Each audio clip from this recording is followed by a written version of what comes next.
Hey everyone, ready to dive into something a little different today. We're talking George Chapman, but maybe not the Homer you're expecting. Definitely not your average Iliad and Odyssey. This is, well, how do I put it? This is Chapman exploring some of the more, shall we say, unexpected corners of Homer's world. Unexpected corners. Now you've really piqued my interest. What kind of unexplored territory are we talking about here? We're looking at a volume of Chapman's translations that's a bit of a collector's item. Collector's item, you say. I always love a good literary treasure hunt. So what kind of treasures are we unearthing today? Well, this collection includes some pieces you might not typically associate with Homer. For example, have you ever heard of the Batrachomyomachia? The Batracho what now? The Batrachomyomachia, it means, well, it translates to the Battle of Frogs and Mice. You're kidding. Frogs and mice. Homer wrote about that. Well, it's actually debated whether Homer himself wrote it. Some scholars think it might be a later parody of his style. But either way, Chapman clearly thought it was worthy of including in this collection. A parody, huh? Okay, I'm intrigued, but like frogs and mice battling it out. What's the takeaway here? Think of it as a playful but surprisingly insightful look at those big universal themes. We're talking about pride, revenge, fate, all those elements of the human experience just, played out on a slightly smaller scale with amphibians. So like Aesop's fables, but with a little more epic battle action. Exactly. Chapman understood that a good story, even one about, well, warring frogs and mice, could still offer profound insights into what it means to be human. Okay, I'm starting to get it. But before we journey too far into this amphibian epic, let's back up a bit. Who was this George Chapman character, anyway? Chapman. A fascinating figure, a playwright, a poet. But he really made his mark as a translator, particularly of Homer. Even literary giants like John Keats were admirers of his work. Wow, high praise indeed. Right. So we're talking about Shakespeare's time, Elizabethan England. What a period for literature that must have been. Absolutely. A vibrant time for language, for ideas, and Chapman was right in the thick of it, bringing his own unique voice to these ancient texts. You keep using the word unique. I have a feeling we're about to talk about Chapman's, shall we say, interesting use of language. Oh, absolutely. His language is one of the things that makes his translations so fascinating.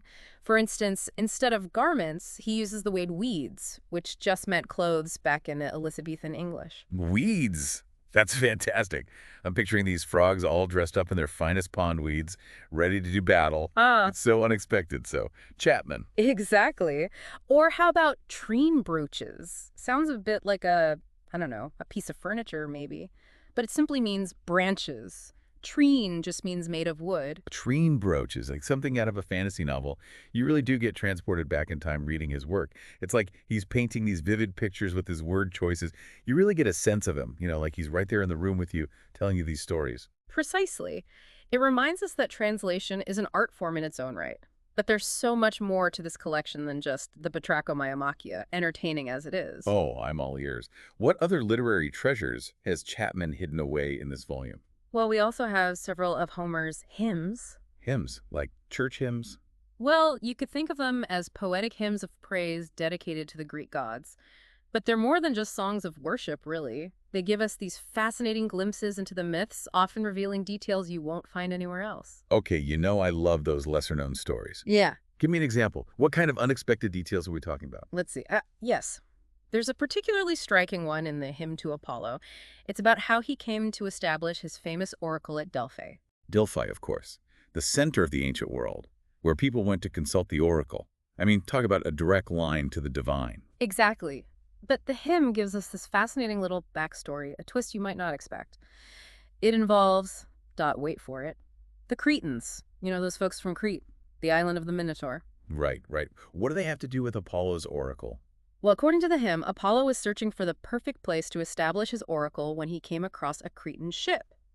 And, get this, he decided to make a grand entrance by transforming himself into, well, a dolphin. He turned himself into a dolphin. That's a pretty dramatic way to get someone's attention. To say the least. And you can imagine how surprised the sailors must have been.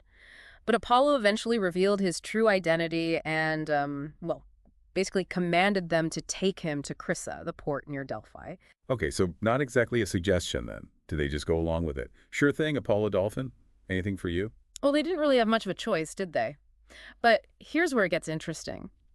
He essentially recruits these very same Cretans to become the first priests at his oracle. No way. These random sailors go from being terrified by a talking dolphin to, what, keepers of Apollo's wisdom? Yeah.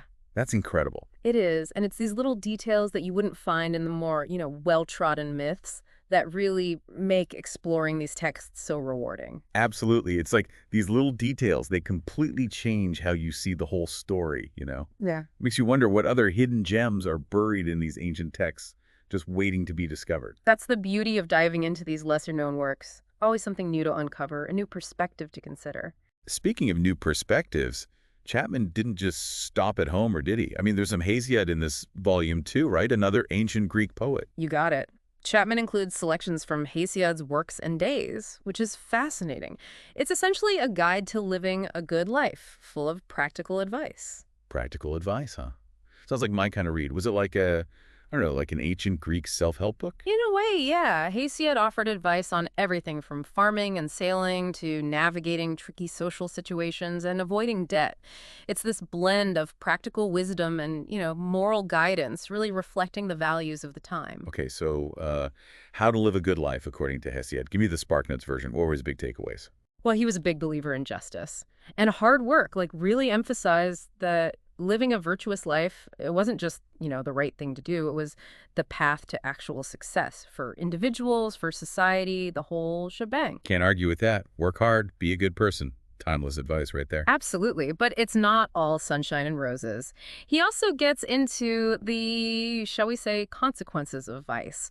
He had some very strong opinions on laziness. At one point, he even compares lazy people to drone bees, the ones who just mooch off the hardworking hive. Ouch. Tell us how you really feel, Hesiod. But I guess that whole comparison to freeloaders thing, it's a classic for a reason, right? It definitely transcends time, and it speaks to something I think that connects all these works we've been discussing, even back to those battling frogs and mice.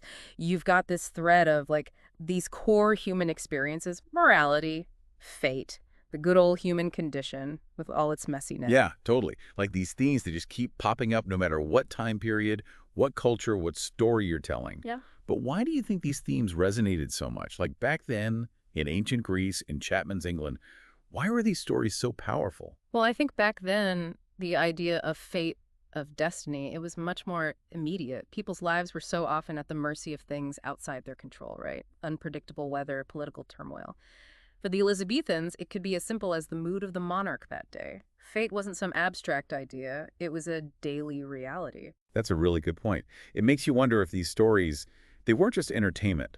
They were a way to, process those feelings, to find meaning in a world that often felt totally unpredictable. Exactly. And even though we might not worry about, angering Zeus these days, we still grapple with uncertainty. The desire for control in a world that often feels, pretty chaotic. Right. It's like Chapman is saying, hey, look, these ancient Greeks, they were dealing with the same stuff we are, just, with more togas and sandals.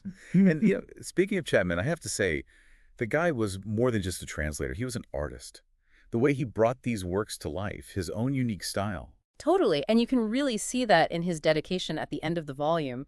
He directly compares Elizabethan England to ancient Greece, praises the same virtues, courage, wisdom, justice. It's almost like he's, building a bridge between these two worlds. Showing us how much we have in common, even across centuries. Yeah. It's kind of beautiful when you think about it. It really is. And I think that's what makes exploring these, maybe sometimes overlooked corners of literature so rewarding. Because you find these unexpected connections, these echoes of ourselves in the most surprising places. Exactly. So to anyone listening who might be thinking, okay, but why should I care about some old translations of even older Greek stuff? Yeah. What would you say to them? I'd say, give Chapman a chance. Don't be intimidated by the word translation. This is lively stuff. His language is so playful, so vivid, you can't help but get pulled into these stories. It's a chance to see the world through a different lens, to connect with the past, and maybe even pick up some timeless wisdom along the way. Who knows, you might just discover your new favorite Frog and Mouse epic. You never know.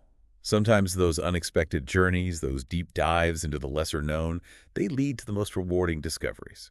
So, until next time, happy reading, everyone.